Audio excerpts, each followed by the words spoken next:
আমরা কি করছি এটাকে চিন্তা করেন। এমন একটা ভাবে ওইখানে হত্যাযজ্ঞটা চলছে, এখন আমাদেরকে এটা ইউজ টু করে দিয়েছে, মনে হচ্ছে একটা নিত্যদিনের কাজ।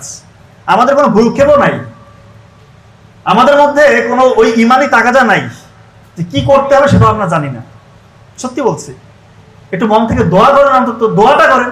পারলে কিছু ফান্ড, আপনার যতটুকু ক্যাপাসিটি আছে এই ফান্ডটা ওইখানে পাঠানোর ব্যবস্থা করেন, চেষ্টা করেন। ক্যাপাসিটির মধ্যে আছে এমন কোনো অসৎ কাজ আপনাদের সাথে হয় না? 3 জন বন্ধু, 2 জন বন্ধু, 3 জন কলিগ গল্প করলে অপর একজনকে নিয়ে গল্প হয়, কি হয়? ওনার কি মানে প্রশংসা করা হয় নাকি? হ্যাঁ, 3-4 জন যখন গল্প করি, অন্য কাউকে নিয়ে গল্প করলে ওনার প্রশংসা করি, আমরা ভালো ভালো আলোচনা করি, হয় সমালোচনা, গীবত।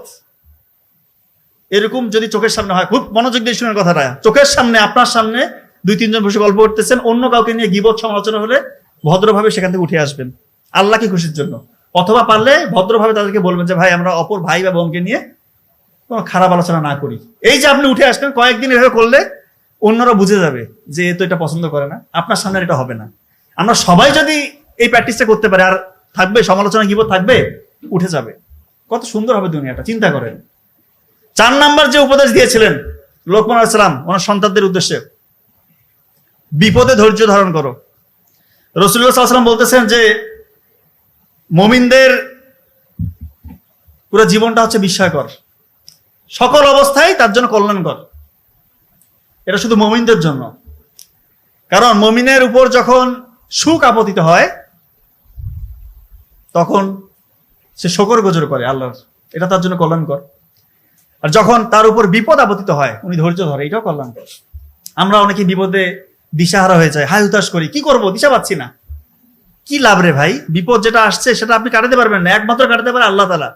নামাজে দাঁড়িয়ে যান, নফল ইবাদত করেন, সেজদায় গিয়ে লুটিয়ে পড়ে কান্না করেন, আল্লাহ তাআলা ইনশাআল্লাহ প্রবলেম সলভ করবে। যদি চোখের পানি সেজদায় যাওয়ার পরে চোখের পানি আপনার পরে আসে, ধরে নেন যে ইনশাআল্লাহ আপনার বিপদ কাটা শুরু হয়ে গিয়েছে, আপনার বিপদ আল্লাহ তাআলা নিজের হালতে নিয়েছে, ইনশাআল্লাহ বিপদ কেটে যাবে। বিশ্বাস করেন, করে দেখেন, মনটাকে পরিশুদ্ধ করেন। বিশ্বাসটা রাখতে হবে, তো ওই বিশ্বাস না নিতে হবে না। বিপদে আমরা ধৈর্য ধরবো, আল্লাহ খুশি হয়ে যাবে। শুধু সমস্যার সমাধান করবে না, বহু গুণে বাড়িয়ে দিবে ইনশাআল্লাহ। 5 নাম্বার যে কথা বলেছিলেন লোকমান আলাইহিস সালাম ওনার সন্তানদের জন্য, অহংকার বশত কাউকে অবজ্ঞা করা যাবে না।